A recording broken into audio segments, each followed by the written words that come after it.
Oh, g'day! Hey, how's it going? Good to see ya. I'm Mark from Self-Sufficient Me, and today I'm continuing my empire build in our vegetable garden, knocking up some nice long raised garden beds for a tunnel.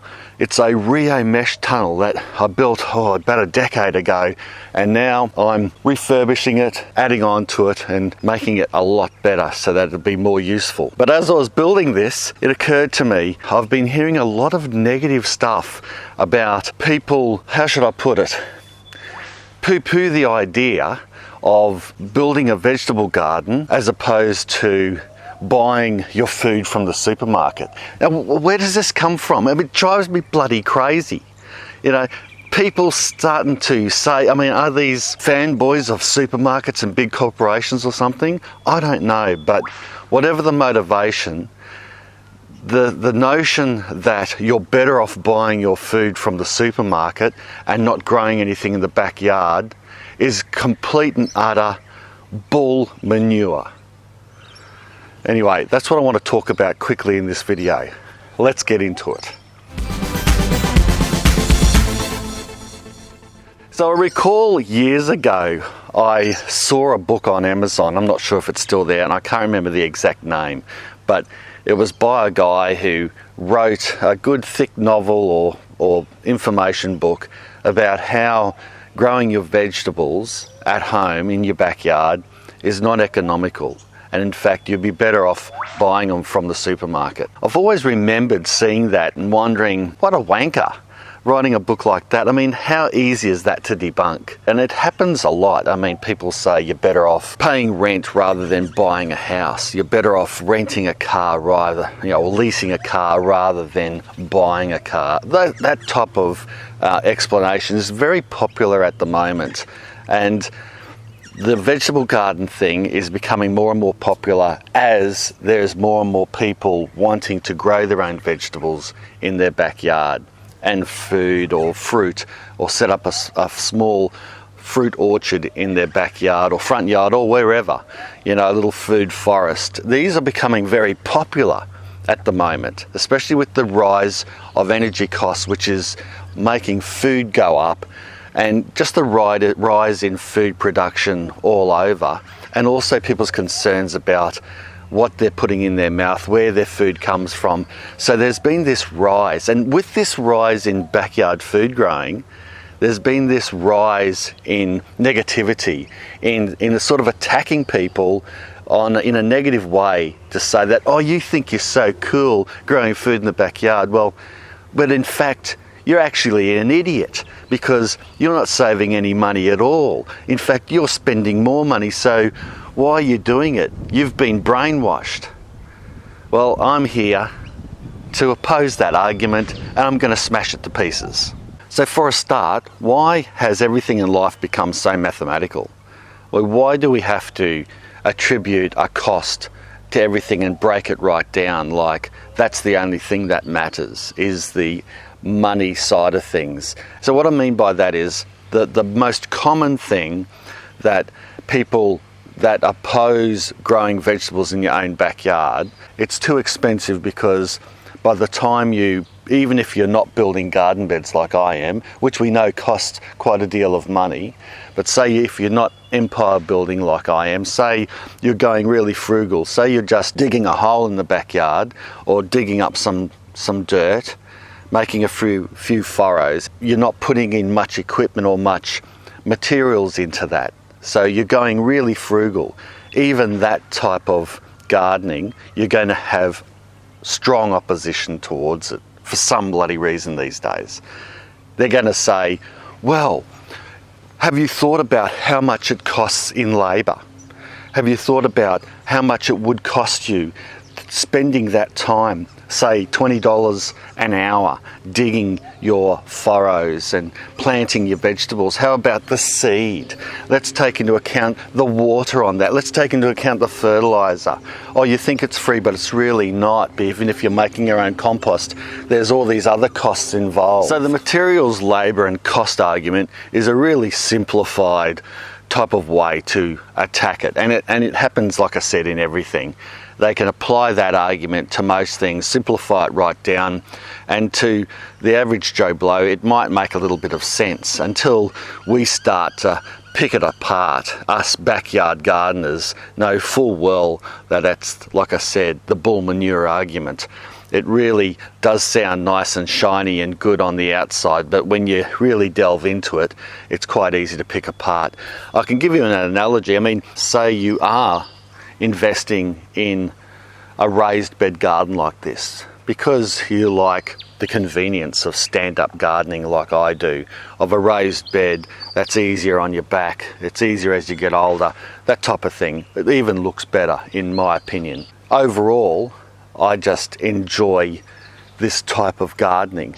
But yes, it costs more. Some of the materials of this project that I'm making now is around $500-600. I'm using a lot of recycled materials, but then, you know, I'm using not recycled iron sheeting, and so of course that's going to add quite a bit of cost. But let me put it to you this way. Say you're really into your food and takeaway food is costing a real lot, and you're mainly buying takeaway food because your kitchen is really small, your oven's terrible, it really needs a makeover and you hate using it. It just doesn't work for you. But then you think, you know what, if I upgraded the kitchen, if I did a kitchen makeover and renovated that kitchen space, I would really use that space a lot more often. And so you go ahead, you renovate your house, you renovate the kitchen, you get it all singing and dancing, it's nice and shiny, you get an extra bench space so that you can put more things on, and you get a pantry so you can store more of your preserved foods and all that. And then this argument comes up. So you're now using that kitchen and you're happy about it. You're thinking, I'm using the kitchen all the time. We're hardly ever buying takeaway or take out, as you say in the USA. We're hardly ever doing that. So we're saving money. And then you got Mr. Smarty Pants comes along and goes, hang on, have you considered how much it cost to renovate your kitchen? And are you taking that off or using that against your takeaway product? So for example, those cupboards and the island bench that you put in cost $500.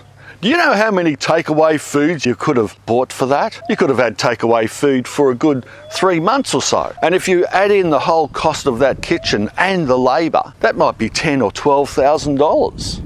If you banked it and got the interest on that $12,000 reno and left your kitchen all crappy and just bought takeaway food, you could be ahead $3,000 or $4,000 in 5 or 6 years. That's the logic. Of course, we know that's really stupid. And it's the same for that argument when they say, don't put money into your backyard. Don't put money into a vegetable garden. Don't buy a raised garden bed. Don't buy fertiliser. Buy your groceries from the supermarket, because overall you're going to save money through that, letting someone else grow your food. But of course, we know that there's a lot more to it than just saving money. But saving money is one of the things. And I can tell you now, the reason why we started growing food on our property was to save money. And yes, we did initially have some outlays, and we're still putting money into our backyard. But it is in the long term saving us money. How much does it save you in the long term? Having a healthier body, having a healthier heart, losing a bit of weight, eating healthier. How much might that save you in medical costs? In a whole range of things, it's going to save you money health-wise. I know personally, I just like eating things that I've grown myself. It's a sense of achievement. But from that health perspective, you're eating something that you know what's been done to it. I mean, I can give you a terrible example, which was framed on our ABC News network in a different way. It was framed in a good way. I was horrified to hear a sweet potato farmer not far from us was digging in tons of sweet potato because it just couldn't be used, because they grew a glut of it and there was too much on the market, and so there was nothing he could do about it. They tried to turn it into a good news story by saying that there was another company, a young couple, that started a business on making sweet potato flour and banana flour, and they were going to use some of the excess stock. Sometimes they just plough the fruit and vegetables into the ground simply because they don't look quite right, simply because there's a few, they're not the right size, they're slightly too big or they're slightly too small. They've got to be perfect to put on that supermarket shelf. Now this is the insanity that's starting to go on, this big waste of food. So they were framing it as a good news story that some of this waste product was being repurposed, which is good. Some of it was used as feed for pigs or cattle or whatever, and other stuff was being powdered and repurposed, but a lot of it was still getting dug back in. So this farmer, he was saying they dig it all back in, but of course it's sweet potato and it re-sprouts. So what they've got to do, because they don't want it to re-sprout and grow when it's not controlled, they'll then use a herbicide and poison that crop to make sure that it will certainly die. And then they replough the soil and they put in the produce, and then they regrow it, and then they put it on the supermarket shelf and we eat it, and then no doubt there's a residual of the glyphosate or whatever herbicide they use and the pesticides they use, and we eat that. Now I know most farmers do their best to, especially in first world countries, to make sure that they do all the health things right with holding periods and all that. But nevertheless, there's been a lot of reports, especially over this last decade, of misuse in the industry and of residual pesticides and herbicides being found in everyday food on the supermarket shelf.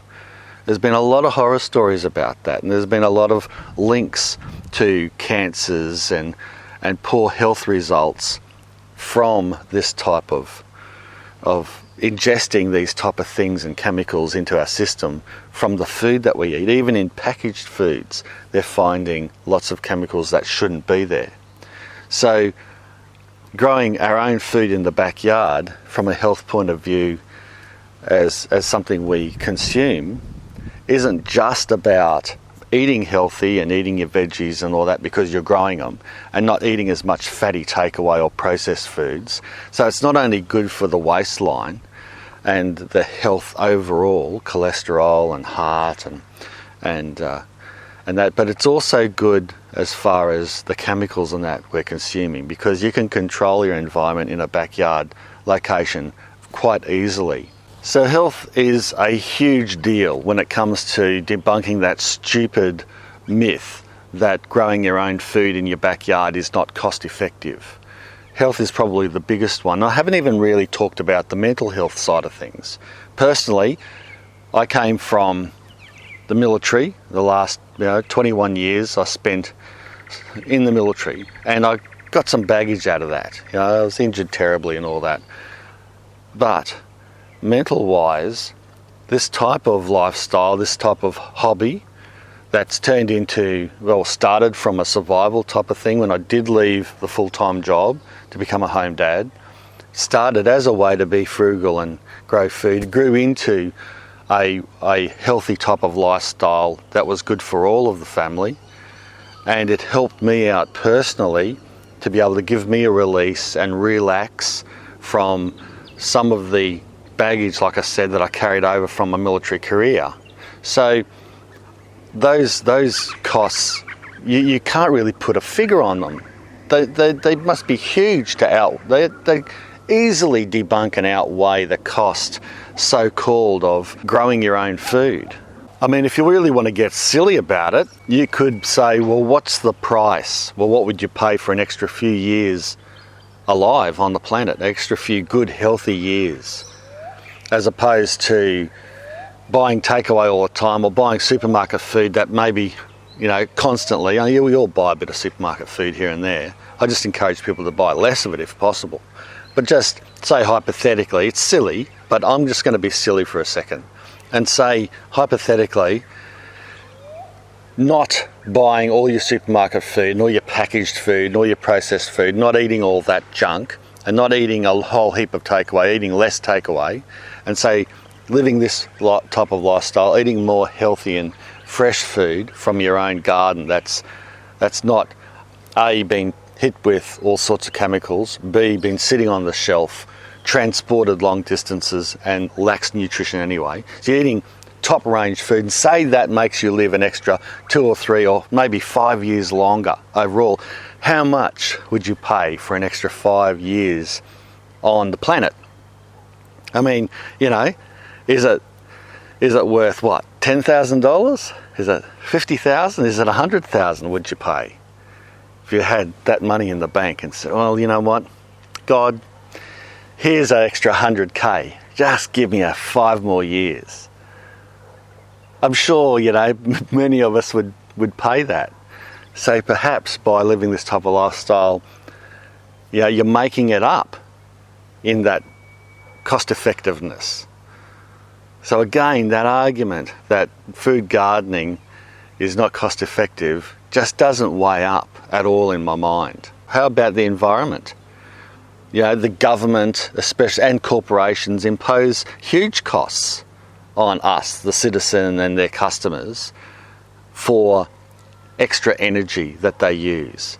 You know, they want us to pay more for energy. They tax us on energy costs so that we can use more from the sun and less coal and that, because they say it's better for the environment. So we're paying extra for that. So how about we save the environment, we save carbon, you know, and we save all those costs because we're not transporting our vegetables. The furthest our veggies and fruit go is from the backyard into the kitchen. Or maybe, yeah, they transport to a friend's place or family when we take them some extra produce. But you know what I mean? So you're saving on the footprint, the environmental footprint, by growing your own vegetables. So you're actually helping the environment in so many different ways. It's not just the transportation costs, it's the recycling. You're recycling food, you're composting, you're not travelling as much because your hobby is in the backyard. I mean, I don't know, you could make up so many of those counter arguments when they want to go stupid on that one side and bean count, literally, on how much each bean costs for your seeds. You know, that's providing you're not saving your own seeds, which is very easy to do, and then regrowing them next year. But say they're counting the bean costs, they're counting the water, they're counting the soil, they're counting depreciation, they're counting how much your garden beds cost, they're counting your labour costs. They're putting all that together, and they're writing these books and these articles saying it's cheaper to get your fruit and veg from the supermarket than it is to buy it. Or they do these current affair shows. And they actually have a voice like that. Exclusive, Channel 7. It's cheaper to buy your own vegetables from the expensive supermarket than grow your own. Who would have thought? Yeah, they carry on like pork chops. Anyway, I think that's enough. I know I haven't covered all of them because I'm just speaking off the cuff here.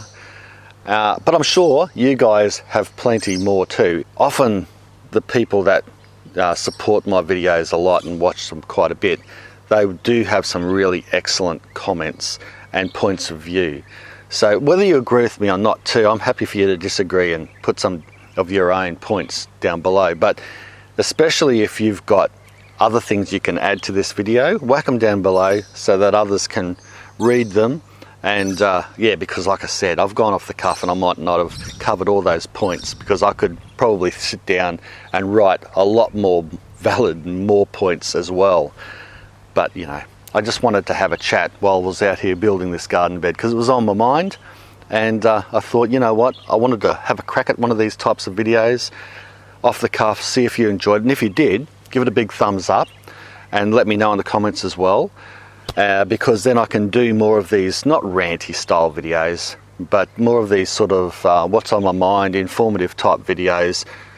Shows a bit of my experience in growing fruit and veg, a bit of life experience as well, but hopefully keeps you entertained and gets the thoughts flowing, and maybe also debunk some of the myths out there through my point of view or opinion. So there you go. Thanks a lot for watching. Bye for now. I've got to get back and start building, because I've got a lot of work to do, and I can't wait to get that finished and start planting out, because we've hit spring and I need to get growing. I've got some really cool ideas, and like I said, I'll do a proper video on this down the track on this build, but just let me get it started first so I can show you what the idea was and how I intend to grow it. We're thinking gourd tunnel, cucumber tunnel, tomato tunnel. That's a sneak peek. All right, see ya.